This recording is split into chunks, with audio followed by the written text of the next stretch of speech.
Praise the Lord. இன்று வெற்றி என்னும் தோல்வி என்ற தலைப்பிலே தியானிக்க போகிறோம். வெற்றி எப்படி தோல்வியாகும் என்பதனை தாவீதின் வாழ்வை ஒப்பிட்டு தியானிக்க போகிறோம்.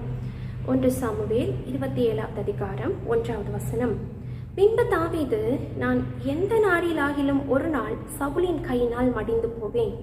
இனி சவுல் இஸ்ரவேலின் எல்லைகளில் எங்கேயாவது என்னை கண்டுபிடிக்கலாம் என்கிற நம்பிக்கை அற்று போகும்படிக்கும், நான் அவன் கைக்கு நீங்களாய் இருக்கும்படிக்கும், நான் பெலிஸ்தரின் தேசத்திற்கு போய் தப்பித்துக் கொள்வதை பார்க்கிலும் நலமான காரியம் வேறில்லை என்று தன் இருதயத்தில் யோசித்தான். நாம் அனைவரும் வெற்றியை விரும்புகிறவர்கள். ஏன் வேதாகமம் கூட நம்மை ஜெயம் கொள்ளுகிறவர்கள் என்றுதான் அழைக்கிறது. அப்படி இருக்கையில் ஜெயம் எப்படி தோல்வியாகும் என்று பார்ப்போமே. ஆனால் நமது பார்வையிலே ஜெயமாக காணப்படுகிற பல காரியங்கள் நம்முடைய ஆவிக்குரிய ஜீவியத்தின் தோல்விக்கு ஏதுவாக காணப்படுகிறது. அதனை இன்று நாம் வாசித்த இந்த வசனத்தின் வாயிலாக தியானிக்க போகிறோம். இந்த வசனத்திலே தாவீது கூறுகிறார், சவுல் தன்னை எப்படியாகிலும் ஒரு நாள் இஸ்ரவேலின் எல்லைகளில் எங்கேயாகிலும் கண்டுபிடிக்கலாம் என்கிற அவருடைய நம்பிக்கை அற்று போக வேண்டும். தன்னை மேற்கொள்ளலாம் என்று சவுல் நினைக்கிறாரே, அந்த நம்பிக்கை அற்று போக வேண்டும். இது தாவீது தன்னுடைய வாழ்விலே ஜெயமாக கருதுகிறார். தாவீது சவுல் தன்னை பிடிக்கக்கூடாது என்று நினைக்கிற அந்த நினைவு சரியானதா என்றால் சரியானதுதான். தன்னை சவுல் மேற்கொள்ளக்கூடாது என்று நினைக்கிற அந்த நினைவும் சரியானதுதான். ஆனால் இதை நிறைவேற்றுவதற்கு அவர் எடுத்த முடிவு தவறானது. இந்த தாவீது இஸ்ரவேலை ஆளுவதற்கு அபிஷேகம் பண்ணப்பட்டவர். ஆனால் இந்த இஸ்ரவேல் தேசத்தை விட்டு இஸ்ரவேலுக்கு சத்ருவா இருக்கிற பெலிஸ்தரின் தேசத்திற்கு ஆகீசிடத்திற்கு போக வேண்டும் என்று அவர் எடுத்த முடிவு சரியானதாக தோன்றவில்லை. இங்கு சவுலை ஜெயிக்க வேண்டும் என்று நினைக்கிற அவர் தன்னுடைய வாழ்விலே ஒரு தோல்விக்கு ஏதுவான ஒரு பாதையை தேர்ந்தெடுத்திருக்கிறார். நாம் ஏற்கனவே வேதத்திலே பார்க்கிறோம். 1 சாமுவேல் 22வது அதிகாரத்திலே நாம் பார்க்கும்போது, மோவாபின் ராஜாவிடம் தன்னுடைய பெற்றோரை ஒப்படைத்து அவர் அரணில் இருக்கையிலேயே ஏற்கனவே ஆண்டவர் காத்தெனும் தீர்க்கதரிசியின் மூலமாக அவரிடம் சொல்லுகிறார், அரணிலே இல்லாமல் யூதாவிற்கு புறப்பட்டு வாரும் என்று ஆண்டவர் ஏற்கனவே சொல்லிவிட்டார். காரணம், அவர் இஸ்ரவேலை ஆளக்கூடியவர். அவர் அபிஷேகம் பண்ணப்பட்டது நிமித்தமாக பொல்லாத ஆவினால் கலங்க பண்ணப்படுகிற இந்த சவுலின் மூலமாக அவர் சில போராட்டங்கள் சந்திக்கிறது இயல்பே. ஆனால் அந்த எந்த போராட்டமும் தாவீதின் மேல் தேவன் வைத்திருக்கிற அந்த தரிசனத்தை கலைக்க முடியாது. அவருடைய ஜீவனை பறிப்பதற்கேதுவாக அவைகள் காணப்படாது.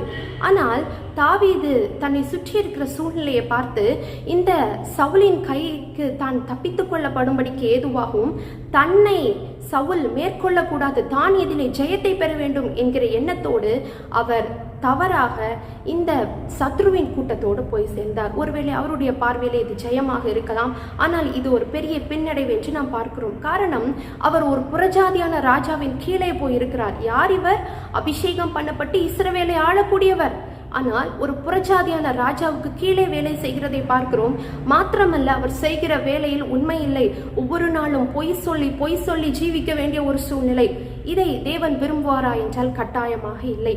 இன்று இந்த தாவீது நினைப்பது போல நமது வாழ்விலே நாம் ஜெயமாக எண்ணுகிற பல காரியங்கள் நம்முடைய ஆவிக்குரிய ஜீவியத்தின் தோல்விக்கு காரணமாய் காணப்படுகிறது. இத்தகைய ஜெயங்கள் நம்முடைய வாழ்வில் இருக்கிறதா என்று ஒரு விசை யோசித்து பார்ப்போம். அதாவது, மாம்சத்தை ஜெயிக்க வேண்டிய நாம் மாம்சத்திலே ஜெயித்து கொண்டிருப்போமே ஆனால் அது நமது ஆவிக்குரிய தோல்விக்கு காரணமாயிருக்கும்.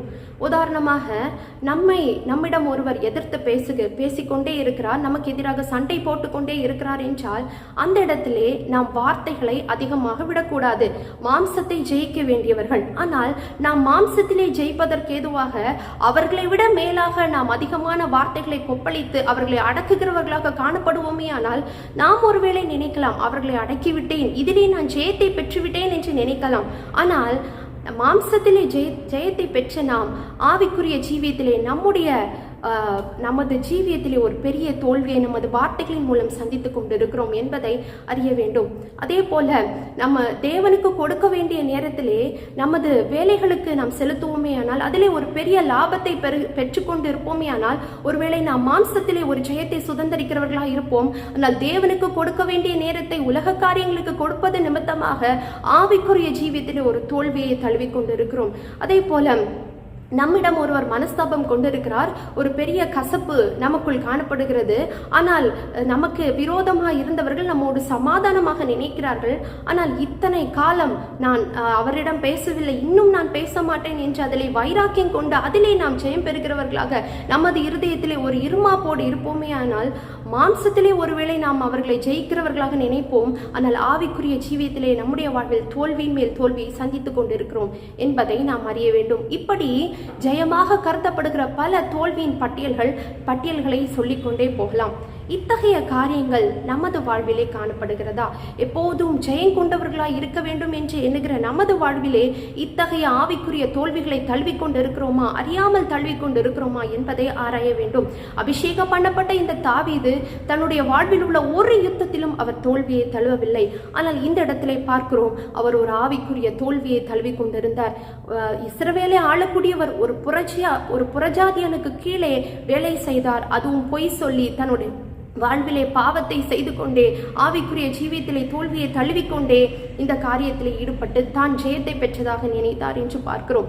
நமது வாழ்விலே கூட ஒரு தோல்வியும் தழுவக்கூடாது என்று நினைக்கிற நமது வாழ்விலே இத்தகைய ஆவிக்குரிய தோல்விகள் இருந்தால் அவைகளை இன்றே தேவ சமூகத்தில் அமர்ந்து களைந்து ஆவிக்குரிய ஜீவியத்திலும் ஜெயத்தை பெற்று ஜெயம் உள்ளவர்களாய் முன் செல்ல கர்த்தர் நம் ஒவ்வொருவருக்கும் கிருபை தருவாராக. கர்த்தருடைய நாமம் மகிமைப்படட்டும். ஆமென்.